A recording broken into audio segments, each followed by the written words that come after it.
শাকিব খানের সিনেমা হলে চলছে না। শাকিব খানের উপর টাকা বিনিয়োগ করে সেই টাকা থেকে প্রফিট পাওয়া যাচ্ছে না।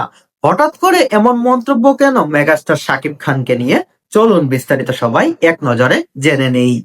সম্প্রতি সামাজিক যোগাযোগ মাধ্যমে টলিউড সুপারস্টার শাকিব খানের এক যুগ আগের একটি পুরনো পত্রিকার কাটিং ভাইরাল হয়েছে।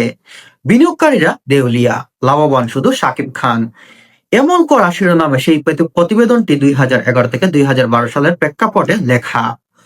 সেখানে দাবি করা হয়েছিল শাকিব খানের আকাশচুম্বী পারিশ্রমিকের চাপে প্রযোজকরা দিশেহারা এবং তার ছবির বাজার মন্দ।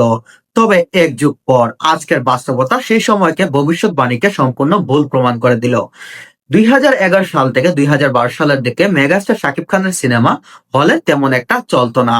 প্রযোজকরা দাবি করছেন তখনকার শাকিব খানের সিনেমার কোয়ালিটি খুবই বাজে ছিল। কিন্তু বর্তমান অবস্থায় 2011 থেকে 2012 সালে সেই ভবিষ্যৎবাণীকে ভুল প্রমাণ করে দিয়ে মেগাস্টার শাকিব খান হলগুলোতে রাজত্ব করছেন।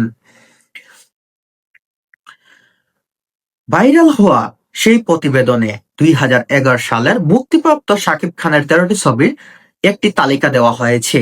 সেখানে দাবি করা হয়েছে মনের জ্বালা 40 লাখ, কিং খান 80 লক্ষ বা মনের করে বসত করে 70 লক্ষ। এর মতো ছবিগুলো ব্যবসায়িকভাবে লাভের মুখ দেখেনি।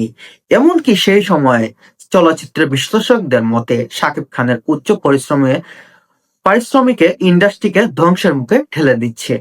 মানে তখনকার সময় মেগাস্টার শাকিব খানের কোনো একটা সিনেমা কোনো কোটির 1 কোটি টাকার মতো কোনো কালেকশন করতে পারেনি, এবং প্রযোজকদের এবং ডিরেক্টরদের ধারণা যে শাকিব খানের কারণেই এই সিনেমা ইন্ডাস্ট্রিটা ধ্বংস হয়ে যাচ্ছে। 2012 সালে সেই প্রতিবেদনে বলা হয়েছে শাকিবের বাজার মন্দ এবং প্রযোজকরা হতাশ। কিন্তু ইতিহাস বলছে ভিন্ন কথা। সেই সময়কার মন্দতা কাটিয়ে শাকিব খান নিজেকে কেবল টিকিয়ে রাখেননি, বরং গত কয়েক বছর ধরে প্রিয়তমা, তুফান এর মতো ছবির মাধ্যমে টলিউডের কয়েক শত কোটি টাকা ব্যবসার মুখ দেখিয়েছে। 12 বছর আগের সেই নায়ককে ইন্ডাস্ট্রির বোঝা হিসাবে তুলে ধরা হয়েছে। আজ সেই নায়কই বিশ্ববাজারে বাংলা সিনেমার প্রধান কারিগর। 12 বছর আগে যে শাকিব খানকে নিয়ে অনেকে মন্তব্য করেছিলেন তার সিনেমার বাজার মন্দ, তার সিনেমা হলে চলে না, আজ 12 বছর পর মেগাস্টার শাকিব খান সে নিজেকে প্রমাণ করে দিয়েছে সেই বাংলাদেশের সিনেমা বাজারের একমাত্রই কারিগর।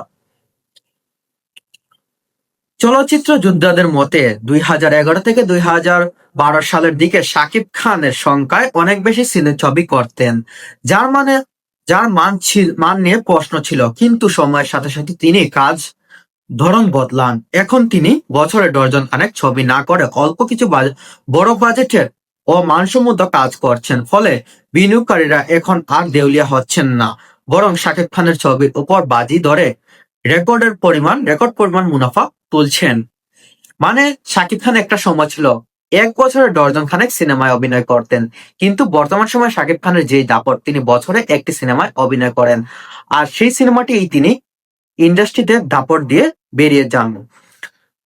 পুরনো সেই প্রতিবেদনে ভাইরাল হওয়া একটি নেটিজেনদের মন্তব্যে হাসির রোল পড়েছে। ভক্তদের দাবি সেই সময় যারা শাকিবকে নিয়ে নেতিবাচক সমালোচনা করেছিলেন, আজ শাকিব অভাবনীয় সফলতা তাদের যোগ্য জবাব দিয়েছে। ভাইরাল হওয়া সেই প্রতিবেদনে শাকিব খানের পারিশ্রমিক নিয়ে প্রশ্ন তোলা হলে বর্তমানে তিনি দক্ষিণ এশিয়ার অন্যতম সর্বোচ্চ পারিশ্রমিক পাওয়া বাংলাদেশের অভিনেতা। মানে দক্ষিণ এশিয়া, বুঝতেছেন আপনারা?